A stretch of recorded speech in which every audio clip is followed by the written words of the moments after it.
حرمت عليكم أمهاتكم وبناتكم وأخواتكم وعماتكم وخالاتكم وبنات الأخ وبنات الأخت وأمهاتكم اللاتي أرضعنكم وأخواتكم من الرضاعة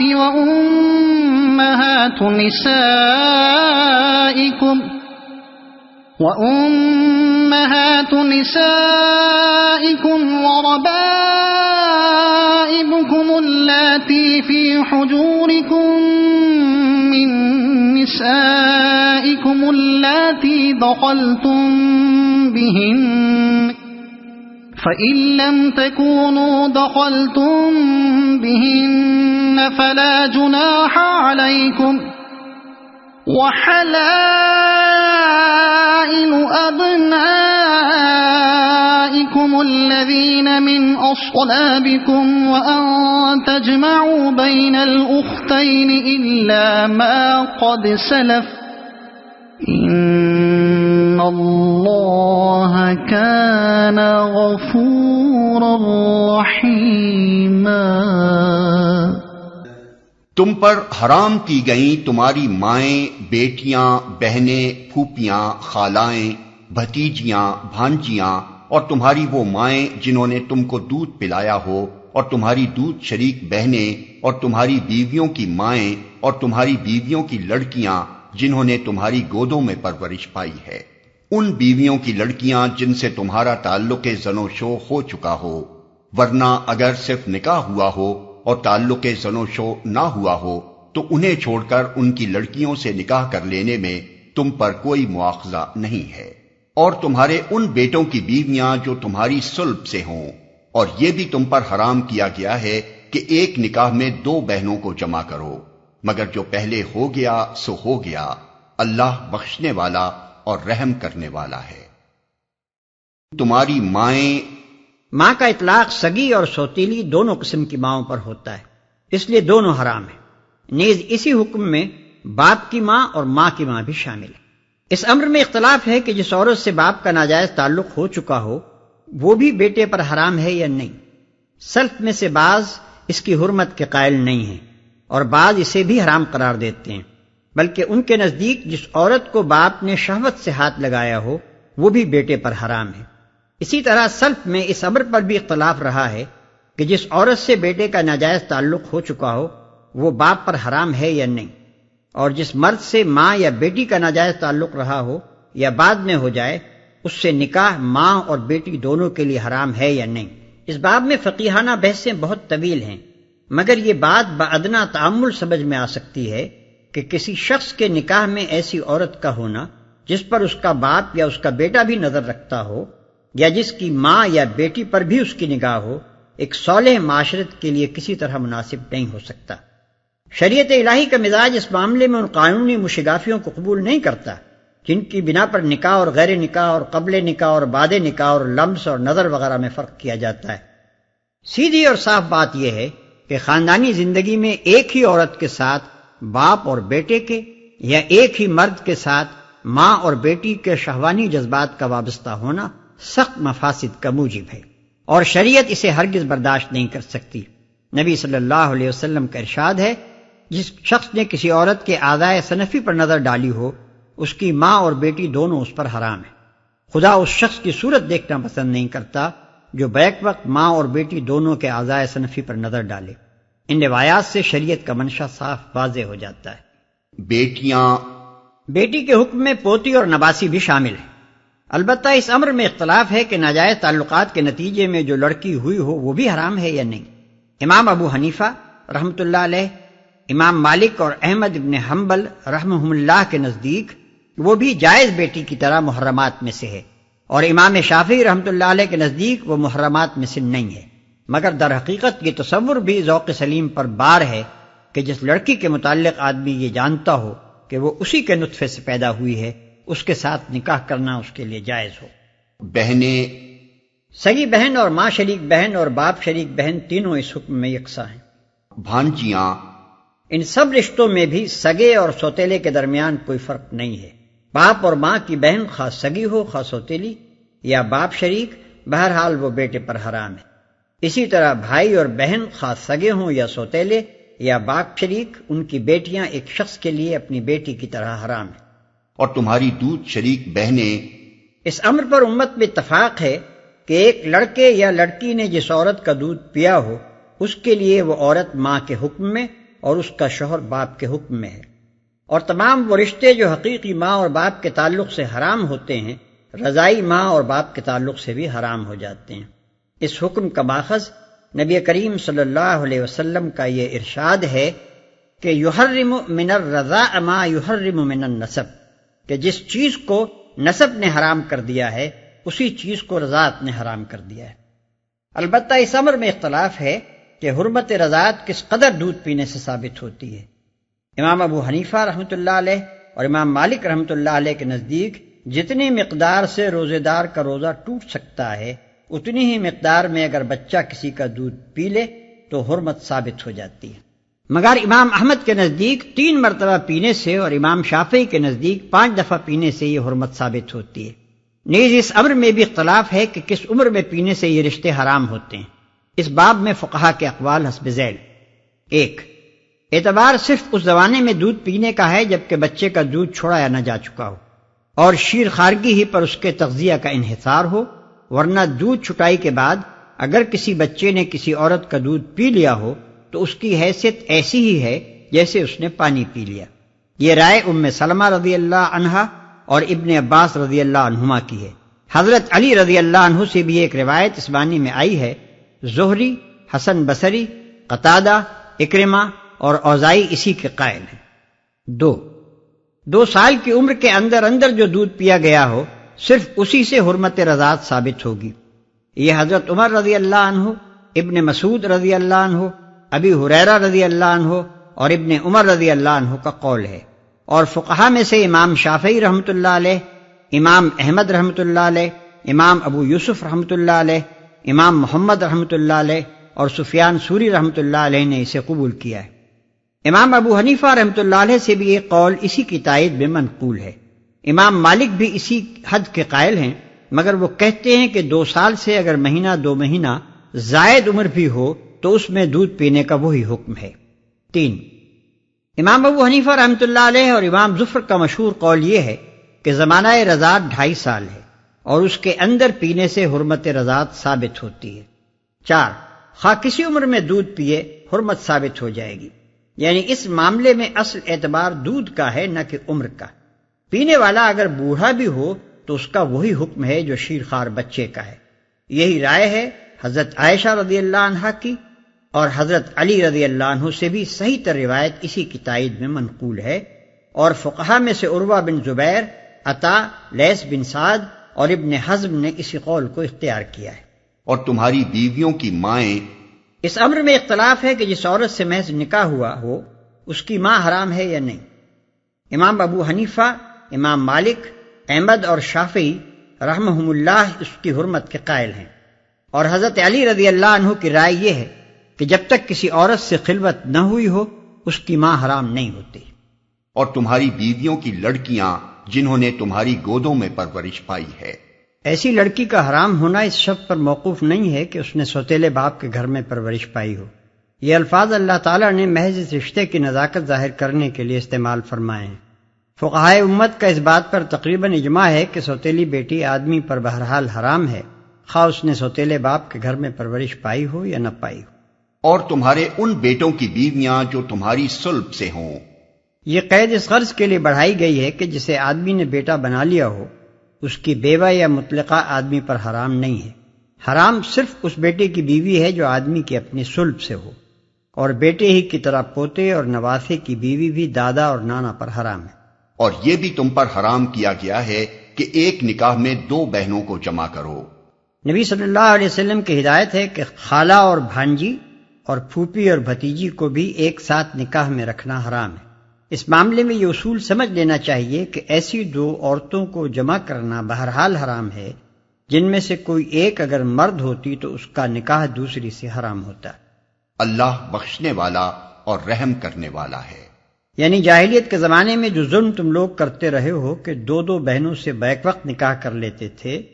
اس پر باز پرس نہ ہوگی، بشرطے کہ اب اس سے باز رہو۔ اسی بنا پر یہ حکم ہے کہ جس شخص نے حالت کفر میں دو بہنوں کو نکاح میں جمع کر رکھا ہو، اسے اسلام لانے کے بعد ایک کو رکھنا اور ایک کو چھوڑنا ہوگا۔ والمحصنات من النساء إلا ما ملكت أيمانكم كتاب الله عليكم وأحل لكم ما وراء ذلكم أن تبتغوا بأموالكم محصنين غير مسافحين فما استمتعتم به منهن فآتوهن أجورهن فريضة ولا جناح عليكم فيما تراضيتم به من بعد الفريضة إن الله كان عليما حكيما۔ اور وہ عورتیں بھی تم پر حرام ہیں جو کسی دوسرے کے نکاح میں ہوں، یعنی محصنات، البتہ ایسی عورتیں اس سے مستثنی ہیں جو جنگ میں تمہارے ہاتھ آئیں۔ یہ اللہ کا قانون ہے جس کی پابندی تم پر لازم کر دی گئی ہے۔ اس کے ماں سوا جتنی عورتیں ہیں انہیں اپنے اموال کے ذریعے سے حاصل کرنا تمہارے لیے حلال کر دیا گیا ہے، بشرطے کہ حصار نکاح میں ان کو محفوظ کرو، نہ یہ کہ آزاد شہوت رانی کرنے لگو۔ پھر جو ازدواجی زندگی کا لطف تم ان سے اٹھاؤ اس کے بدلے ان کے مہر بطور فرض کے ادا کرو، البتہ مہر کی قرارداد ہو جانے کے بعد آپس کی رضامندی سے تمہارے درمیان اگر کوئی سمجھوتا ہو جائے تو اس میں کوئی حرج نہیں، اللہ علیم اور دانا ہے۔ البتہ ایسی عورتیں اس سے مستثنی ہیں جو جنگ میں تمہارے ہاتھ آئیں، یعنی جو عورتیں جنگ میں پکڑی ہوئی آئیں اور ان کے کافر شوہر دارالحرب میں موجود ہوں وہ حرام نہیں ہیں،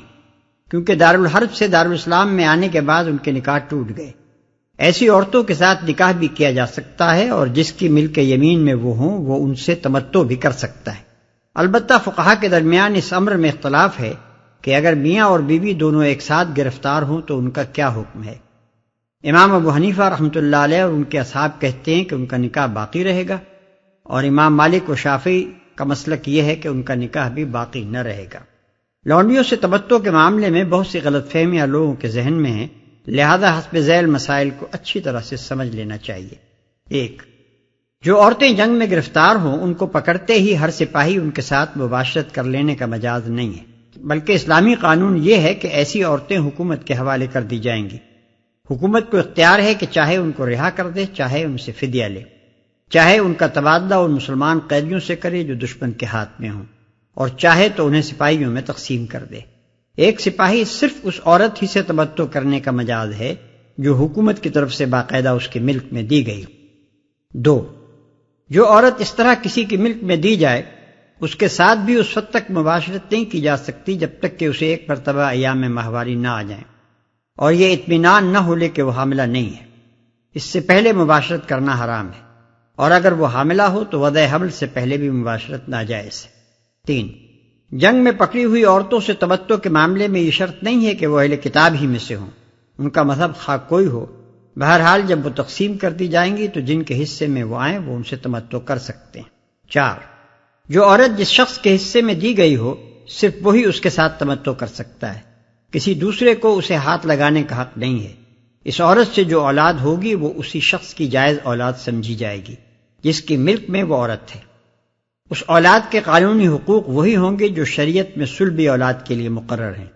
صاحب اولاد ہو جانے کے بعد وہ عورت فروخت نہ کی جا سکے گی، اور مالک کے مرتے ہی وہ آپ سے آپ آزاد ہو جائے گی۔ 5، جو عورت اس طرح کسی شخص کی ملک میں آئی ہو اسے اگر اس کا مالک کسی دوسرے شخص کے نکاح میں دے دے تو پھر مالک کو اس سے دوسری تمام خدمات لینے کا حق تو رہتا ہے، لیکن شہوانی تعلق کا حق باقی نہیں رہتا۔ 6، جس طرح شریعت نے بیویوں کی تعداد پر 4 کی پابندی لگائی ہے اس طرح لونڈیوں کی تعداد پر نہیں لگائی، لیکن اس معاملے میں کوئی حد مقرر نہ کرنے سے شریعت کا منشا یہ نہیں تھا کہ مالدار لوگ بے شمار لونڈیاں خرید کر جمع کر لیں اور اپنے گھر کو عیاشی کا گھر بنا لیں، بلکہ در حقیقت اس معاملے میں عدم تعین کی وجہ جنگی حالات کا عدم تعین ہے۔ 7، ملکیت کے تمام دوسرے حقوق کی طرح وہ مالکانہ حقوق بھی قابل انتقال ہیں جو کسی شخص کو عذر قانون کسی اسیر جنگ پر حکومت نے عطا کیے ہوں۔ 8، حکومت کی طرف سے حقوق ملکیت کا باقاعدہ عطا کیا جانا ویسا ہی ایک قانونی فعل ہے جیسا نکاح ایک قانونی فعل ہے، لہذا کوئی معقول وجہ نہیں کہ جو شخص نکاح میں کسی قسم کی کراہت محسوس نہیں کرتا وہ خواہ مخواہ لونڈی سے تمتع میں کراہت محسوس کرے۔ 9، اسیران جنگ میں سے کسی عورت کو کسی شخص کی ملکیت میں دے دینے کے بعد پھر حکومت اسے واپس لینے کی مجاز نہیں رہتی،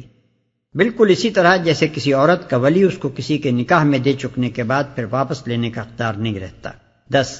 اگر کوئی فوجی کمانڈر محض وقتی اور عارضی طور پر اپنے سپاہیوں کو قیدی عورتوں سے شہوانی پیاس بجھا لینے کی اجازت دے دے اور محض کچھ وقت کے لیے انہیں فوج میں تقسیم کرے تو یہ اسلامی قانون کی روح سے قطعاً ایک ناجائز فعل ہے،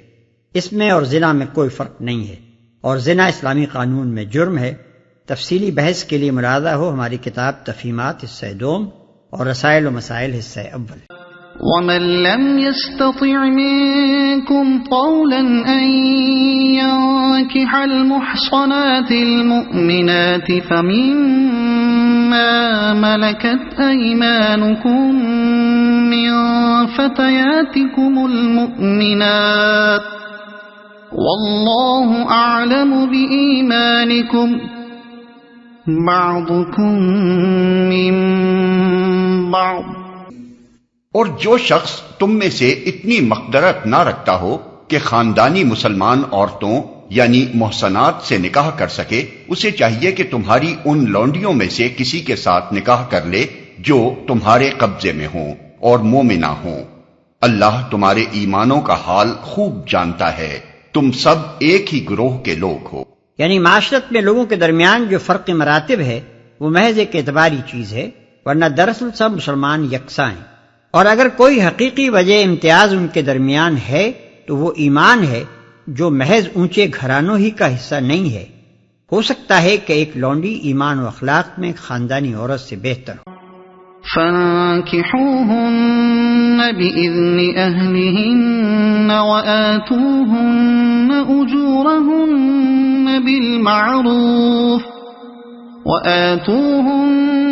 أجورهن بالمعروف محصنات غير مسافحات ولا متخذات أخدان فإذا أحصن فإن أتين بفاحشة فعليهن نصف ما على المحصنات من العذاب ذلك لمن خشي العنة منكم وأن تصبروا خير لكم والله غفور رحيم۔ لہذا ان کے سرپرستوں کی اجازت سے ان کے ساتھ نکاح کر لو اور معروف طریقے سے ان کے مہر ادا کر دو تاکہ وہ حصار نکاح میں محفوظ یعنی محسنات ہو کر رہیں، آزاد شہوت رانی کرتی پھریں اور نہ چوری چھپے آشنائیاں کریں۔ پھر جب وہ حصار نکاح میں محفوظ ہو جائیں اور اس کے بعد کسی بد چلنی کی مرتکب ہوں تو ان پر اس سزا کی بنسبت آدھی سزا ہے جو خاندانی عورتوں یعنی محسنات کے لیے مقرر ہے۔ یہ سہولت تم میں سے ان لوگوں کے لیے پیدا کی گئی ہے جن کو شادی نہ کرنے سے بندے تقوی کے ٹوٹ جانے کا اندیشہ ہو، لیکن اگر تم صبر کرو تو یہ تمہارے لیے بہتر ہے، اور اللہ بخشنے والا اور رحم فرمانے والا ہے۔ ان پر اس سزا کی بنسبت آدھی سزا ہے جو خاندانی عورتوں یعنی محسنات کے لیے مقرر ہے۔ سرسری نگاہ میں یہاں ایک پیچیدگی واقع ہوتی ہے جس سے خوارج اور ان دوسرے لوگوں نے فائدہ اٹھایا ہے جو رجم کے منکر ہیں۔ وہ کہتے ہیں کہ اگر آزاد شادی شدہ عورت کے لیے شریعت اسلام میں زنا کی سزا رجم ہے تو اس کی نصف سزا کیا ہو سکتی ہے جو لونڈی کو دی جائے؟ لہذا یہ آیت اس بات پر دلیل قاطع ہے کہ اسلام میں رجم کی سزا ہے ہی نہیں، لیکن ان لوگوں نے قرآن کے الفاظ پر غور نہیں کیا۔ اس رکوع میں لفظ محسنات و محفوظ عورتیں دو مختلف معنوں میں استعمال کیا گیا ہے، ایک شادی شدہ عورتیں جن کو شوہر کی حفاظت حاصل ہو، دوسرے خاندانی عورتیں جن کو خاندان کی حفاظت حاصل ہو، اگرچہ وہ شادی شدہ نہ ہوں۔ آیت زیر بحث میں محسنات کا لفظ لونڈی کے بالمقابل خاندانی عورتوں کے لیے دوسرے معنی میں استعمال ہوا ہے، نہ کہ پہلے معنی میں، جیسا کہ آیت کے مضمون سے صاف ظاہر ہے۔ بخلاف اس کے لونڈیوں کے لیے محسنات کا لفظ پہلے معنی میں استعمال ہوا ہے اور صاف الفاظ میں فرمایا ہے کہ جب انہیں نکاح کی حفاظت حاصل ہو جائے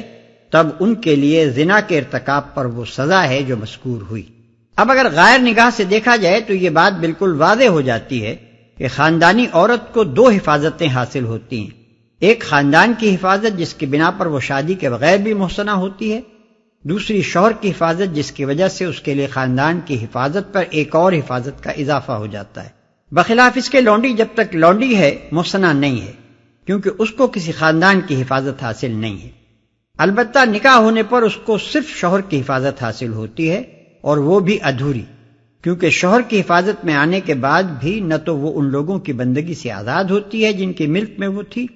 اور نہ اسے معاشرت میں وہ مرتبہ حاصل ہوتا ہے جو خاندانی عورت کو نصیب ہوا کرتا ہے۔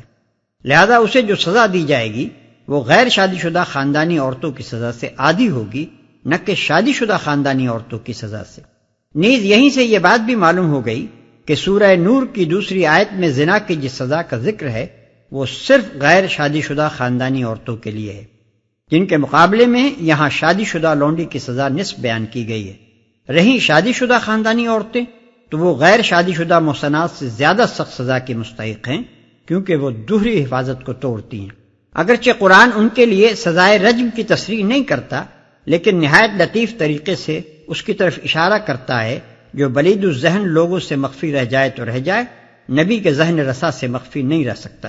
یہ سہولت تم میں سے ان لوگوں کے لیے پیدا کی گئی ہے جن کو شادی نہ کرنے سے بند تقوی کے ٹوٹ جانے کا اندیشہ ہو،